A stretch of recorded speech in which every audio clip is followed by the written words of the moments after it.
नमस्कार। SPT news में आपका स्वागत है। पेश आज 24 जून 2026 बुधवार सुबह 6:15 राजस्थान की 15 बड़ी खबरों में। अजमेर किशनगढ़ हाईवे पर मंगलवार को एक बड़ा हादसा होते होते टल गया। राजस्थान रोड ब्रिज की एक चलती बस में अचानक आग लग गई, जिसके बाद देखते ही देखते पूरी बस धुआं धुआं कर जलने लगी। बस में सवार करीब 35 यात्रियों को चालक और परिचालक की तत्परता से समय रहते सुरक्षित बाहर निकाल लिया गया, जिससे बड़ा नुकसान टल गया। प्रत्यक्षदर्शियों के अनुसार बस हाईवे पर अपने निर्धारित गति से चल रही थी, तभी इंजन की ओर से धुआं निकलता दिखाई दिया। स्थिति को भांपते हुए चालक ने तुरंत बस को सड़क किनारे रोका और परिचालक के साथ मिलकर सभी यात्रियों को तत्काल नीचे उतारना शुरू कर दिया। दक्षिण पश्चिमी मानसून के मेवाड़ वागड़ के रास्ते राजस्थान में प्रवेश का इंतजार अब अंतिम चरण में है। 21 जून से बंगाल की खाड़ी और अरब सागर की मानसूनी शाखाएं आगे बढ़ी है।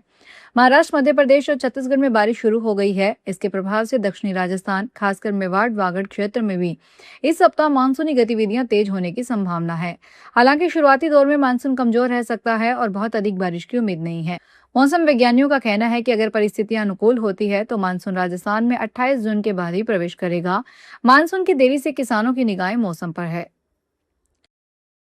राज्य सरकार की ओर से हाल ही में शुरू की गई नई इलेक्ट्रिक बसों में से एक बस आज सुबह जयपुर के टोंक रोड पर बीच रास्ते अचानक बंद हो गई। बस के सभी गेट ऑटो लॉक हो गए। वहीं बस में सवार करीब 25 से 30 यात्री अंदर फंस गए। बीच रास्ते अचानक बंद होने से बस में तेज सायरन बजने लगा, जिससे यात्रियों में अफरा तफरी मच गई। बस के अंदर यात्रियों का दम घुटने लगा। काफी मशक्कत के बाद ड्राइवर की ओर वाले गेट को खोलकर यात्रियों को सुरक्षित बाहर निकाला गया।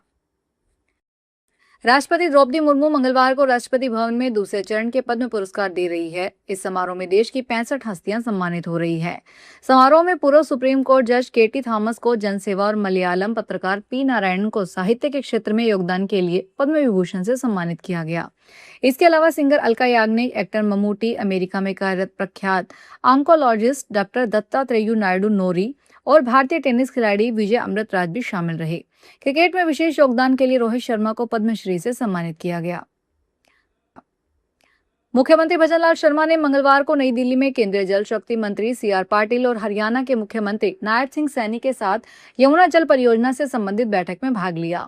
मुख्यमंत्री भजनलाल शर्मा ने कहा कि यमुना जल परियोजना राजस्थान, विशेषकर शेखावटी क्षेत्र के लिए अत्यंत महत्वपूर्ण है। यह परियोजना क्षेत्र के सामाजिक आर्थिक विकास तथा लाखों लोगों के जीवन स्तर में सुधार की दिशा में महत्वपूर्ण साबित होगी। मुख्यमंत्री ने कहा कि यमुना जल परियोजना के क्रियान्वयन से जल्द ही राजस्थान को अपने हिस्से का पानी प्राप्त होगा, जिससे किसानों, उद्योगों और आमजन को व्यापक लाभ मिलेगा। साथ ही प्रदेश में जल प्रबंधन को मजबूती मिलेगी और विकसित भारत 2047 के लक्ष्य को साकार करने में सहायता मिलेगी। नेशनल टेस्टिंग एजेंसी ने मंगलवार को common university entrance test undergraduate 2026 के नतीजे घोषित कर दिए। एनटीए ने इस वर्ष CUIT यूजी का रिजल्ट पिछले वर्ष की तुलना में 12 दिन पहले और परीक्षा संपन्न होने के मात्र 16 दिनों के अंदर जारी कर दिए हैं। पिछले वर्ष CUIT यूजी परिणाम 4 जुलाई को जारी किए गए थे। इस वर्ष CUIT यूजी की परीक्षा में शामिल होने के लिए 15,68,000 से अधिक उम्मीदवारों ने सफलतापूर्वक रजिस्ट्रेशन प्रक्रिया पूरी की थी, जिनमें से 11,64,000 से अधिक अभ्यर्थियों ने एग्जाम में अपनी उपस्थिति दर्ज करवाई। बीकानेर के पीवीएम अस्पताल में 2 प्रसूताओं की मौत हो चुकी है। मामले को लेकर कांग्रेस और दोनों प्रसूताओं के परिजनों ने कलेक्ट्रेट के बाहर प्रदर्शन किया। थाली कटोरा लेकर न्याय की भीख मांगी। कलेक्टर ने कटोरा लेकर मिलने की गुजारिश की तो पुलिस प्रशासन ने इसकी अनुमति नहीं दी। ऐसे में परिजन अस्पताल की सीढ़ियों पर ही बैठ गए, नारेबाजी की और कटोरे सीढ़ियों पर रखकर लौट गए। इस प्रदर्शन में शारदा के पिता हीरालाल नायक और उनकी 3 साल की बेटी बिंदिया भी शामिल रही। वहीं प्रीति नायक के पति कमल नायक भी प्रदर्शन में शामिल हुए। जोधपुर में नगर निगम की ओर से लगातार अवैध अतिक्रमण को लेकर कार्रवाई की जा रही है। कोड़ी हाउसिंग बोर्ड में सड़क किनारे बने अवैध ढाबों, रेस्टोरेंट और दुकानों का अतिक्रमण मंगलवार को हटाया गया। इस दौरान स्थानीय लोगों और दुकानदारों ने इसका विरोध भी किया। हालांकि उन्हें 2 घंटे का समय दिया गया और सामान हटाने के लिए कहा गया। साथ ही चेतावनी भी दी गई कि दोबारा अतिक्रमण होने पर सामान जब्त किया जाएगा। भ्रष्टाचार निरोधक ब्यूरो ने बालोतरा जिले में बड़ी कार्रवाई करते हुए एक भू अभिलेख निरीक्षक को रिश्वत लेते हुए रंगे हाथों गिरफ्तार किया है। आरोपी ने कृषि भूमि की नेकमबंदी करवाने की एवज में परिवादी से मोटी रिश्वत की मांग की थी। बाड़मेर एसीबी की टीम ने जाल बिछाकर उसे 20,500 रुपए की रिश्वत राशि लेते हुए दबोच लिया। आरोपी पहले ही पीड़ी से 4,000 की रिश्वत ले चुका था। विदेश मंत्रालय के प्रवक्ता रणधीर जायसवाल ने मंगलवार को जानकारी दी कि पश्चिमी एशिया संघर्ष समाप्त करने के लिए अमेरिका और ईरान के बीच 17 जून को हुए समझौते के बाद से भारत आने वाले 11 विभिन्न टैंकरों ने हॉर्मुज जलडमरू मध्य को सुरक्षित पार कर लिया है, जबकि भारतीय ध्वज वाले 10 टैंकर अभी भी खाड़ी क्षेत्र में फंसे हुए हैं और 2 ने अभी हॉर्मुज को पार कर खाड़ी क्षेत्र में प्रवेश किया है। भारतीय रिजर्व बैंक ने मंगलवार को 7 दिन की वेरिएबल रेट रेपो नीलामी के जरिए बैंकिंग सिस्टम में अस्थायी तरलता बढ़ाने के लिए 1,41,000 करोड़ रुपए से ज्यादा डाले। आरबीआई की ओर से जारी आंकड़ों के मुताबिक सिस्टम में फंड 5.26% की कट ऑफ दर और वेटेड एवरेज दर पर डाले गए।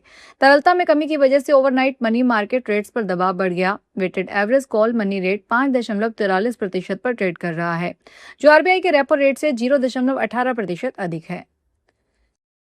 सीकर के सदर थाना इलाके में 15 दिन के लिए पीहर गई महिला की अलमारी से लाखों रुपए की जेवरात चोरी होने के मामला सामने आया है। महिला जब वापस लौटी तो उसे अपनी अलमारी खुली हुई मिली। पुलिस मामले की जांच कर रही है। चंदपुरा निवासी सुमन मावलिया ने पुलिस को शिकायत देकर बताया कि वह ससुराल में जॉइंट फैमिली में रहते हैं। वह अपने पीहर चली गई थी और जब वापस आई तो उन्हें गेट का लॉक और अलमारी खुली हुई मिली। जब देखा तो अंदर रखी 4 सोने की चूड़ी, रखड़ी सहित करीब 15 से 16 लाख रुपए के जेवरात गायब मिले। कोटा के परकोटा क्षेत्र में सालों पुरानी जर्जर बिल्डिंग को कभी भी खतरा बन सकती है। उन्हें तोड़ने का काम अब नगर निगम ने शुरू किया है। मंगलवार को परकोटा क्षेत्र में पुरानी बिल्डिंग को ध्वस्त करने का काम शुरू हो गया, जिसे सुरक्षा की दृष्टि से जोखिमपूर्ण माना गया था। अधिकारियों के अनुसार क्षेत्र में अब तक 200 से अधिक भवनों का सर्वे किया जा चुका है और चिन्हित जर्जर इमारतों पर चरणबद्ध कार्रवाई की जाएगी। इस पहल का उद्देश्य संभावित हादसों को रोकना और लोगों की सुरक्षा सुनिश्चित करना है। अजमेर शहर के सिविल लाइन थाना इलाके में इन दिनों लोगों के बीच डर और बेचैनी बढ़ती नजर आ रही है। वजह है कि चड्डी बनियान गैंग के बताए जा रहे कुछ संदिग्ध लोगों की हलचल, जो एक रिहायशी इलाके में घूमते हुए कैमरों में कैद हो गए। सोशल मीडिया और मोबाइल ग्रुपों में इनकी तस्वीरें और वीडियो तेजी से फैल रही हैं। इसके बाद से इलाके के लोग अपने घरों की सुरक्षा को लेकर सतर्क हो गए हैं। चड्डी बनियान गैंग भारत के कई राज्यों खासकर राजस्थान में सक्रिय एक बेहद खूंखार डकैत गिरोह है। इस गैंग का यह नाम इनके अपराध करने के खास पहनावे के कारण पड़ा है। ये शातिर अपराधी वारदात के वक्त केवल चड्डी और बनियान पहनते हैं। जम्मू कश्मीर में 3 जुलाई से अमरनाथ यात्रा शुरू होने जा रही है। इस दौरान यात्रा को सुरक्षित और सुचारू रूप से चलाने के लिए 2 नोडल अधिकारी नियुक्त किए गए हैं। जानकारी के अनुसार जम्मू कश्मीर सरकार ने आदेश जारी करते हुए 2 आईएएस अधिकारियों को अमरनाथ यात्रा को लेकर नोडल अधिकारी नियुक्त किया गया है। उक्त अधिकारी अपनी ड्यूटी के साथ साथ नए कार्यभार को भी संभालेंगे। तो ये थी राजस्थान की 15 बड़ी खबरें। अगर आपको हमारा बुलेटिन पसंद आया हो तो वीडियो को लाइक करें, अपने दोस्तों से शेयर करें और चैनल को सब्सक्राइब करना ना भूलें। फिर मिलेंगे नई खबरों के साथ। धन्यवाद।